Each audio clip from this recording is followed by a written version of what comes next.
Hello, hello, and welcome back to Baki Talkie Season 4, Episode 1. We've got brand new episodes. The Pickle arc has begun. And to help me walk through this very exciting season, we have a new guest, never before on the pod. It's Andrew, my cousin. Hey guys, I'm really excited to... No, that's good. Keep going. This is my podcast debut. I won't settle for anything other than perfection. Yep, perfect. I sure hope this is cut out. All right, starting Season 4 off with a bang. So, Andrew, I have two episodes. I'm making mistakes too. I have two questions that I ask all of my guests the first time they're on the show, just so the audience gets a chance to know you better.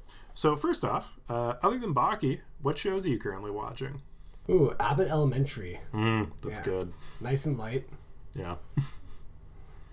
All right, good. I really get a sense of the show. Nice and light. Yeah. All right, and the follow-up question. Before we watched this episode, what was your experience with Baki? What did you know about Baki coming into this? I'd watched the first 1.5 seasons a few years ago. Caught up, mostly, but then put it away. And then watched Gengen Ashura. So at this point, it's all one big blur that's mixed together. But I kind of like it like that. Yeah.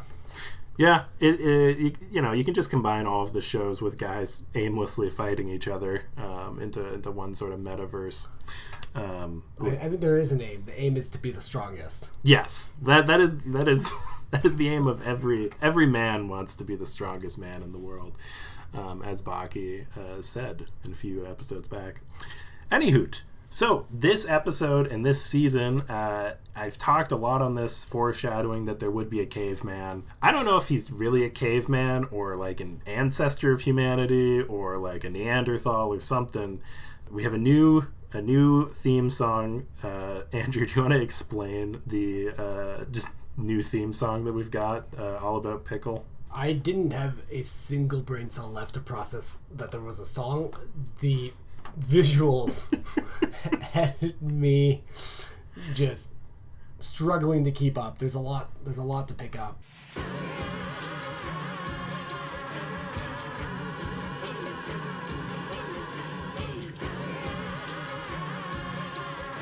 I really like the Beyblade like spirit animal arc that they're hinting at. What do you mean by that? Obviously the Bit Beast, but yeah, like... as a Baki neophyte, yeah. I'm not sure if this is something that's come up in previous seasons or if this was just for the intro song or if he is going to have a spirit T-Rex come out. Baki, he's really gotten good at imagining things, and I believe it looked like he was imagining a Triceratops, but we'll have to find out. Now I want to talk about the big thing here that I think is something we can't ignore for too long. It starts with an asteroid hitting the Earth, which must have been fun to just come into that. Not Baki. Pickle is fighting a T-Rex, which, do you think that the T-Rex, when you saw that, did you think that the T-Rex, what was your sense of timelines on this? Yeah, I'm not too up to date on my Triassic versus Jurassic. Yeah. But I'll be honest, I'm blanking now because I didn't have thoughts. Just my brain was empty, just soaking in what was happening at the time. I think back to that moment and I just picture a blank slate. Your mind was just as if it was just hit by a giant asteroid. Essentially.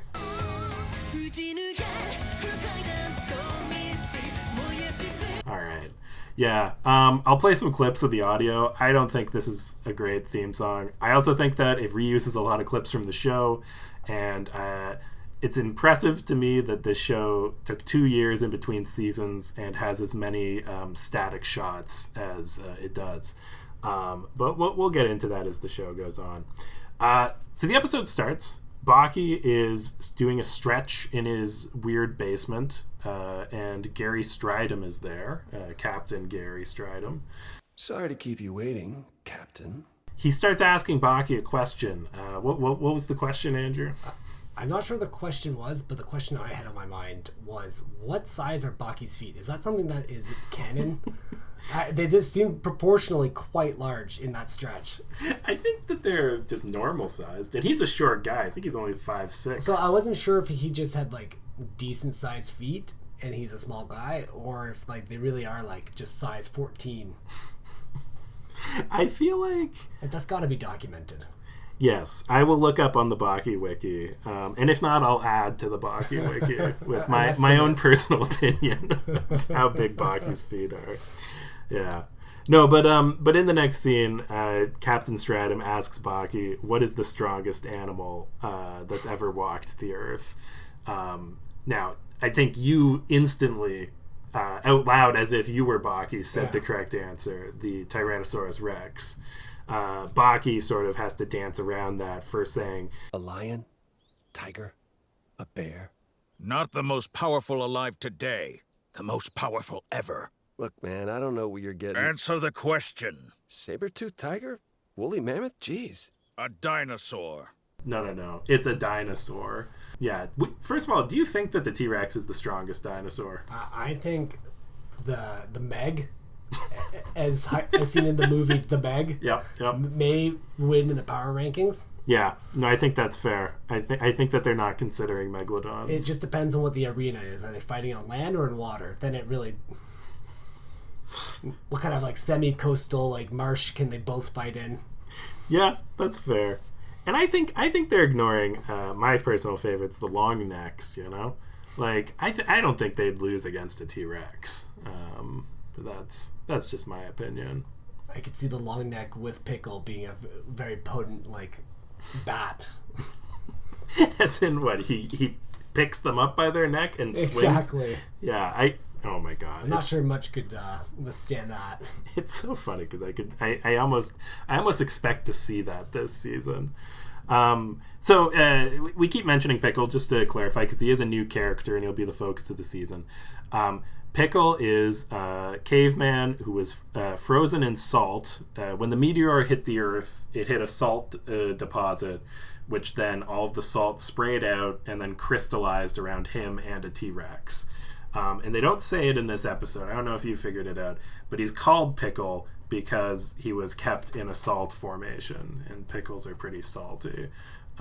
They didn't explain that. They just start calling him Pickle. I figured that out on like episode 2 or 3. That makes a lot of sense. When you say a lot of salt, I think you're underselling it. This is a kilometer of salt, 1,000 meters deep of straight rock salt. Yeah. I wonder if he was in the middle or if he was at the top. Like, they don't really explain that when they got the miners like finding him suspended in this kilometer of salt. Well, those miners are just there to say, like, you know, none of this makes sense. Like, their lines of dialogue are like, "Is that a dinosaur? What is that? A man trapped in there? Wow, I didn't think men and dinosaurs lived at the same time. Well, this guy did. Whatever." That's a dinosaur, right? That's a T-Rex. The dynamite must have uncovered it. I know the salt in this place is a good preservative, but look at that thing. It's perfect. And that's definitely a human. Yeah, no doubt about that. But how do you explain it? Does that even matter? It is what it is. But did humans even exist in that era? Does that even matter? Obviously, at least one of them did. But I agree. Yeah, it feels like he was probably at like the edge of the salt deposit. It must have been. Yeah. Wouldn't that be embarrassing? You're just like drilling through the salt for weeks. Just some right through a dude T-Rex. flies. Yeah. But yeah, so where is it? So yeah, Stratum told Baki that they found Pickle, and then we jump and we find that Pickle was found in the salt. And then we go to the lab of a bunch of scientists, 2 that we care about. Some asshole called Alan. We're gonna revive him, right? Don't be ridiculous, Alan. It's not as simple as giving someone mouth-to-mouth resuscitation beside a pool. And a guy who looks a lot like Albert Einstein, but is actually Albert Payne. We've always thought that humans first appeared no more than 7 million years ago. To now have to push that back to the Jurassic period. What did you think of these scientists? I wasn't sure at first whether they were a scientist or orthodontist based on The Office. Took me a moment. It didn't look that... It wasn't that impressive, yeah. No, it looked like they were about to change someone's braces. I do think they had like a strategic light over top of Pickle so that we could do a shot. Pickle doesn't wear pants this whole episode also. A lot of you had the great joke about the black hole. Yeah, it seems that his member must be so dense and so massive that it bends and captures all light that goes anywhere near is the only scientific explanation I found. Yeah, because there's a lot of strategic shading to allow Pickle in these shots, which is good. It's tastefully done. They've done it in the past much less tastefully. Alan talks about let's bring him back to life. Albert Einstein says like, well, yes, that is possible. And they talk about this was when they started this. All worries about this season just melted away, and I was like, this is classic Baki, because we learn about some scientific dig in New Mexico where they found a rock from 250 million years ago. In the year 2000 in New Mexico, Professor Russell Braylon discovered tiny drops of water in a piece of 250 million year old rock salt. With water in it that had microorganisms, and they were able to bring those organisms back to life. How many organisms didn't survive that process? How many did they lose? I forget, but they had the exact number, right? 0. Not a single microbe was lost in this resuscitation. Every single one in that drop of water made it. I think that life has devolved in those 250 million years. Like, those guys are quite impressive. So first off, do you think that's real? Do you think that was an article that Itagaki, the author, read in the paper and then just put into his manga? Or do you think he just made it all up? Well, it's a new history of mankind. So it doesn't matter what happened previously in this life. The new histories be written now. Before Pickle and after Pickle. Yeah, exactly. Yeah. BP. Okay, yeah. No, that's fair. So this leads to, honestly, my favorite part of the whole episode, which is they decide that they are going to use the same logic to bring Pickle back to life. And they talk a lot about what they're doing. Day 91 of Professor Payne's Pickle Revival Project. A massive array of monitors has been attached to Pickle's body, ready to measure any physiological and neurological activity. And since Pickle lived during the Jurassic period, the temperature in the lab has been adjusted accordingly. Pickle has been immersed in a solution that almost exactly replicates his bodily fluids. And this device perfectly mimics the cycle of the tides and the tempo that is the mother of all life. But at the end of the day, they put him in a pool full of water up to about halfway up and heated up the water up to 35 degrees and then left. Like, that was their plan. Like, effectively, if I was there, I would have thought that they just digged up a corpse and put it in a bathtub, heated the water up a little bit, and then walked off. But, you know, at the end of the day, I'm an idiot because it worked. But, did you think did you think they'd have to do a little bit more to bring him back to life? So, it seemed to me, and I was kind of led astray, I thought they were cooking him sous vide.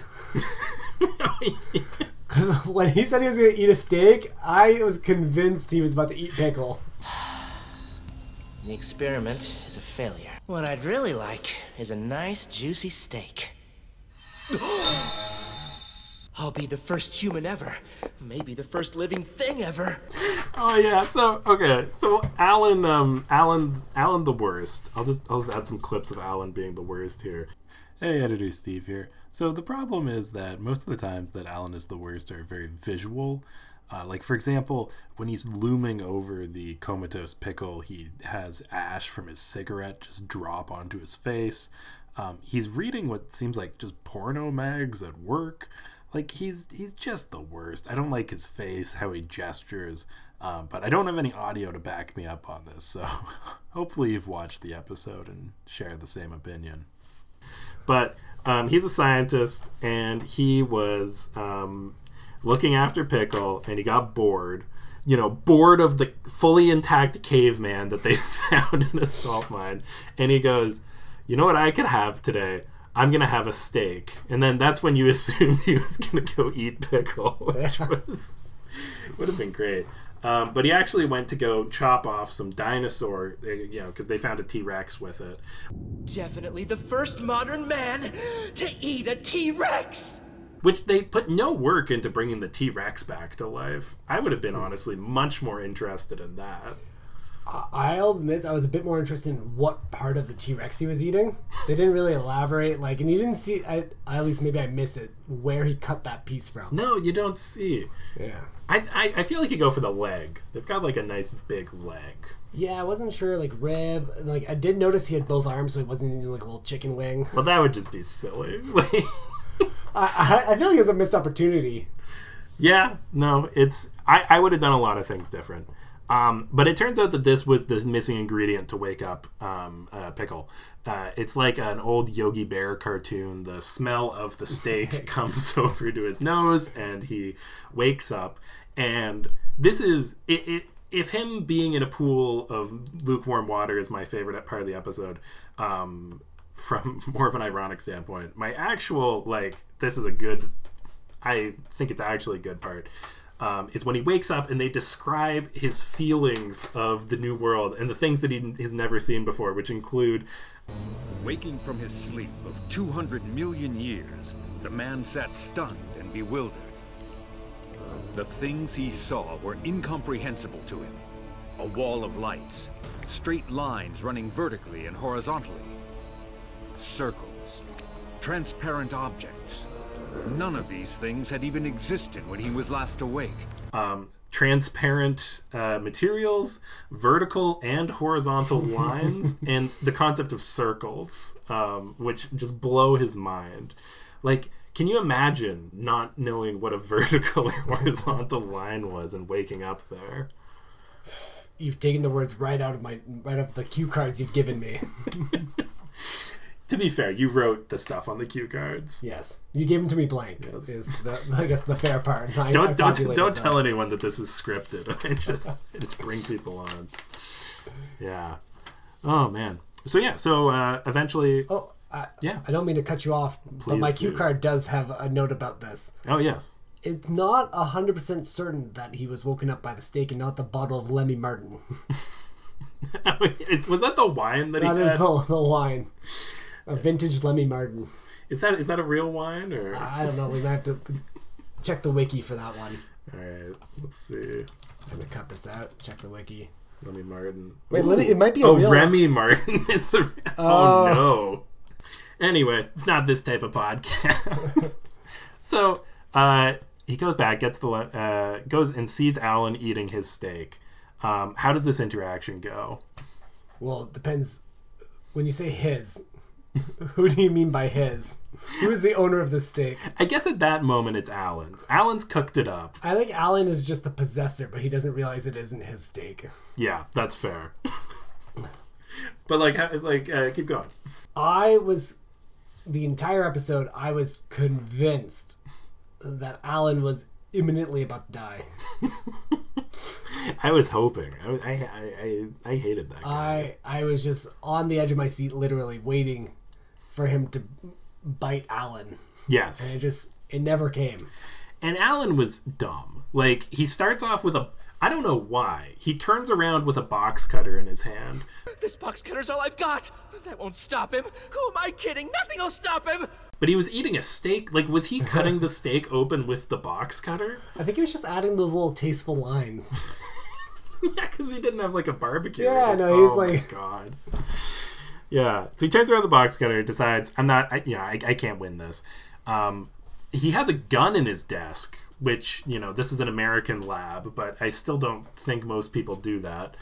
Yeah, not much else. No picture of his family, just a gun in his desk. At the orthodontist, he was got a box cutter and a full loaded gun, no less. Yeah, he didn't have to load it. And it wasn't even. I'm not even sure if it was locked. No, not locked at all. It was just a loose drawer. That was just in case the caveman comes back to life. Yeah, that's a pretty expansive office. His I feel like his office could use a bit more furniture. Yeah, it's a new layer in The Sims or something, and you haven't been able to afford the fixings yet. Yeah, he spent it all on gun and box cutter. Probably a good call in hindsight. Well, yes and no. Because we've entered the age of bare hands. Guns are not that effective. So Pickle comes in, steals his steak, eats it in one bite. Great, love it. Pickle leaves, then he comes back because he's, just sort of aimlessly wandering around. Alan decides, I'll shoot him in the foot. Taking your advice, which you said 1 second before Alan did. He doesn't understand. Yeah, and unfortunately, it was a very bad decision. Pickle is gone before Alan can even pull the trigger. He appears behind him, and then Alan ends up shooting him 3 times in the abdomen. Now, you've watched this show. Did you think that was going to do anything to Pickle? I thought it might do something to Alan. I was expecting him to flex and the bullets to ping out. Yeah. I was pretty disappointed when he had to pick them out. But he makes up for it. He makes up for it with his major league quality pitching. Yeah, that was pretty solid. Professor, bullets bounce off his body. And what's more, he threw them back at me, even faster than I shot him. I'm telling you, this guy could be pitching in the major leagues. It was if you watched Attack on Titan. Oh yeah, absolutely. Yeah, it's like the Beast Titan technique. You can work on his aim a little bit. Yeah. So for reference, Pickle takes the bullets that have just sort of bounced off his abdomen, and throws them. 2 of them go into the wall. 1 of them goes into Alan's shoulder, and it is implied that he threw them with more force than the pistol itself had on the fire, which is quite impressive. And then they undersell it by saying that later in the episode he says he could play in the major leagues, implying that every baseball pitcher can throw bullets into you faster than a gun. I like, if we zoom back, what kind of forces are acting like on the air around his arm as he like winds up to get his hand fast enough to throw bullets at that speed? Like the shockwave alone, I feel like would knock you over. I wouldn't be surprised if he like singes all of the hair off his skin. Well, he just is like hairless. the friction. Yeah, maybe that's why. Yeah, I think we're learning stuff about it. Yeah, we'll have to check the wiki later. I'll add that fact myself. How many facts have you added to the wiki? None. I hate the wiki. I have a grudge with it ever since I've started using it as a source, and I disagree with most of them. Editor Steve, I'm going to speed up the rest of this rant on the Baki wiki. Well, George Bush was in the previous season, and in the show, during the wiki, it says that George Bush is exactly like George Bush in real life, except he's taller. And I've looked into it; he's not taller. Anyway, I'm getting on a tangent that I've discussed too much. But how tall is real George Bush? Oh my god, I'll send you a Discord on this. I'll make you the Baki Talkie crew. But I've done a whole discussion on it. Anyway, moving on. Eventually, Alan is able to trap Pickle into the cell with the T-Rex in it, so he can eat it. And then the question becomes, what do we do with this caveman? The first strategy is they call in 5 police cars. I wonder how you do that. It's like ordering pizza. Yes. I would like 5 police cars. Maybe 6. Could you do 6? Yeah, what dipping sauce do you want? Exactly. So the police show up. Albert Einstein is there. This isn't one of those Che Guevara type of situations. You probably, in the previous season, they had a guy called Che Guevara who looked exactly like Che Guevara. This is, and had a lot in common with him. This guy, as far as I can tell, doesn't overlap with Einstein too much, other than that they are both Nobel Prize winning scientists. But they seem to be in drastically different fields. And their accents are different. Their accents are different. He just looks a lot like Einstein. They really, I would have really liked maybe a fan dub with a heavy German accent. I think that'd be a real value add. Yeah, I think, Baki abridged series. When is that going to come? But so Albert Einstein and Alan and Albert, I hate these guys. They're outside. They talk to somebody. The police are talking like, we might kill him, and Albert Einstein's like, you're not gonna kill him, and it's like, well, we might, He's more important than George Bush. He's more important than George Bush. Albert Einstein considers Pickle to be the most important thing in human civilization's history. Why haven't you just shot the guy? Yes, that would be simplest. But the simplest option isn't always the wisest. There's no time to explain, but trust me when I say that that man is a living treasure. A treasure precious to all humanity. That naked savage squatting on the ground is more important to the future of the human race than any world leader. Like, I've been watching ahead in this season, like, to him, he would rather everybody die than Pickle dies. There's no, like, trolley problem. You could have 1,000 people on one track and Pickle on the other, and Albert would just say, kill them all. It seems he's underestimating Pickle because he could just point it at Pickle and no one dies. You think a trolley's gonna kill Pickle? It's so true. So up until now, I think Oliver has had the best strength feats in the show. Biscuit Oliver, or Octavia Spencer, as you called him. But Biscuit Oliver, in the previous season, was seen throwing a motorcycle across. Basically across a room. And Pickle, I would say, is even stronger. He is shown throwing a police car into another police car. Like, this is something the Hulk would literally do. And he's just a caveman. Like, I don't think we used to be able to do that, but maybe I'm wrong. Yeah, I feel like there's more lore to be explored there. Yeah. Maybe he's the ultimate caveman. That's the reason he survived. Yeah, it's not clear. Like, I would like to see his home life and, like, a little more backstory. Like, did he actually grow up in a cave? These are the questions. It seemed like he grew up near a volcano. Yeah, I'd also like to see his, like, morning ritual. Like, what's his, like, skincare routine? Do his nails grow into claw shapes, or does he, like, trim them and file them? I really want him to trim those nails. They are gross. It's the one drawing I have. Oh. And you can describe this for the viewers at home. Is that his hand? The nails That's on just his the hand? nails, yeah. Or it could be his feet. Yeah, he's got big old claws. So the police aren't able to stop him. They call in the military. And the military has a neat plan, which is basically they put their third-rate knockoff of Iron Man out there. And how skilled are these pilots, Andrew? I think when you described it as a neat plan, we need to spell that out for the viewers at home. Yeah. NEET. It is a neat plan, yeah. I like that they use the Apple Vision Pro to drive their Bioshock suit. Yeah. Yeah, it does look like a Big Daddy, especially with the drill spinning hand.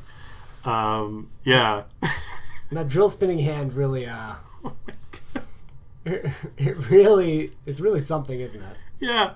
It's got some torque. It's got way too much torque. So the way this machine goes up, it grabs onto Pickle. It realizes it's not strong enough, and so the guy goes, "I gotta kill him," entering spin mode or whatever. Look at that, Nick! This thing's gonna kill me! To hell with taking him alive!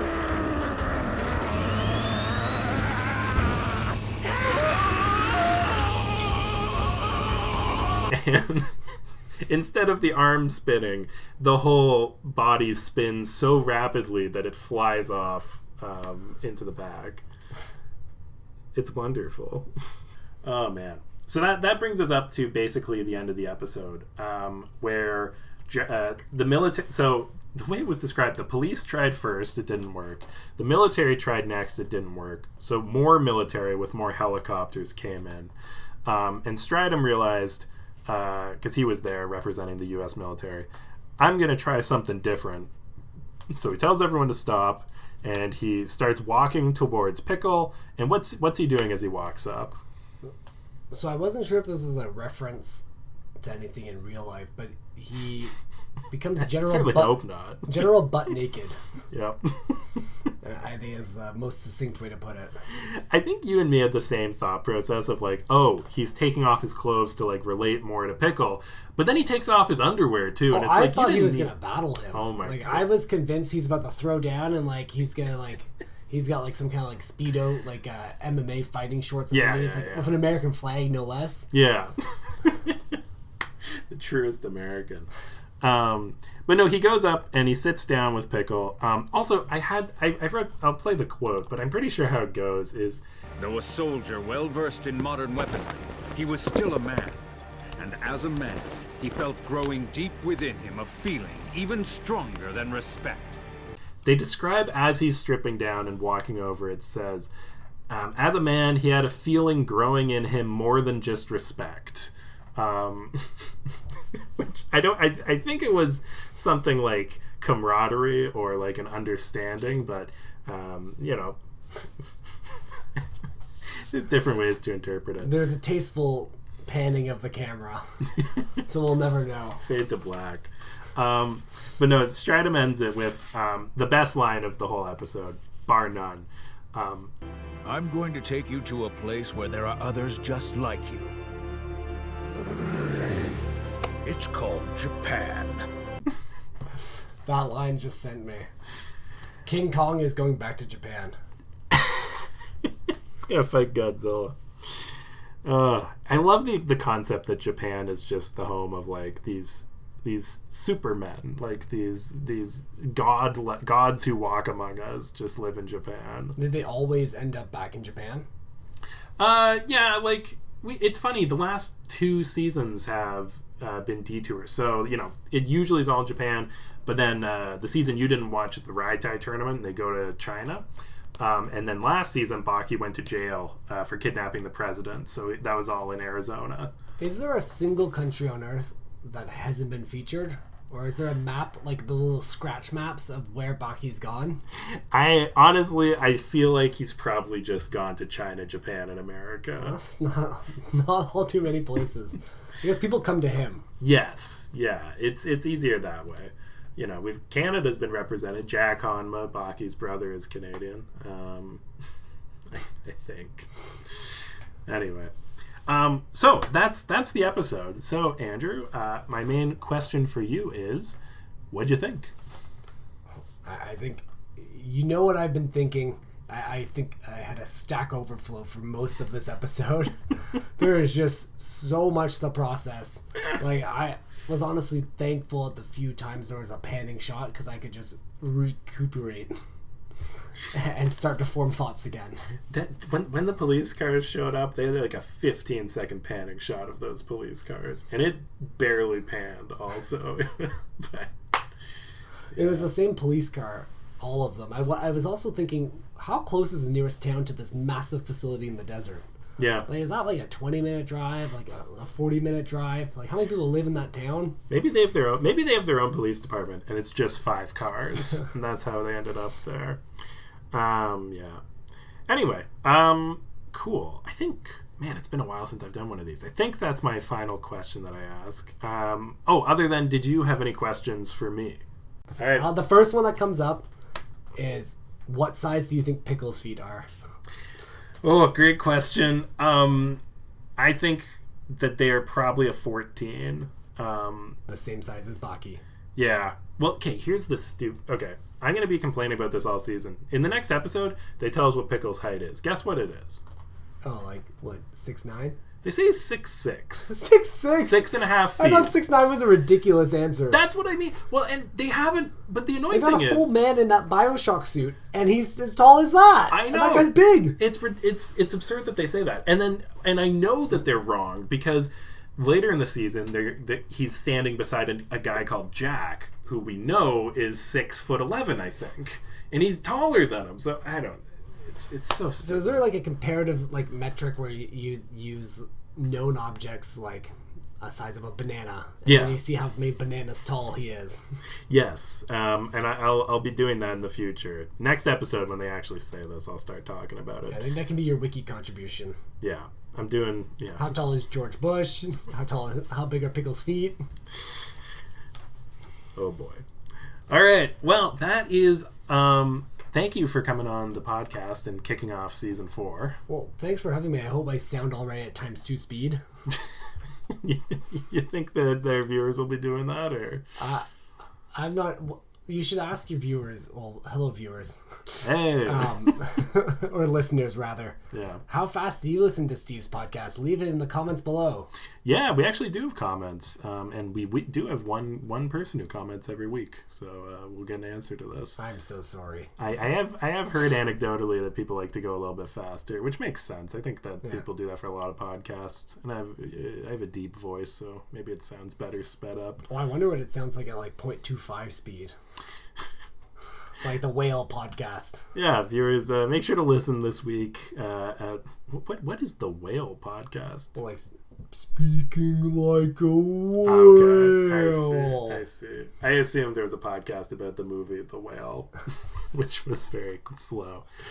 All right. Well, that's all the Baki we've got to talkie, and we'll see you all next week. And then usually my guests say goodbye.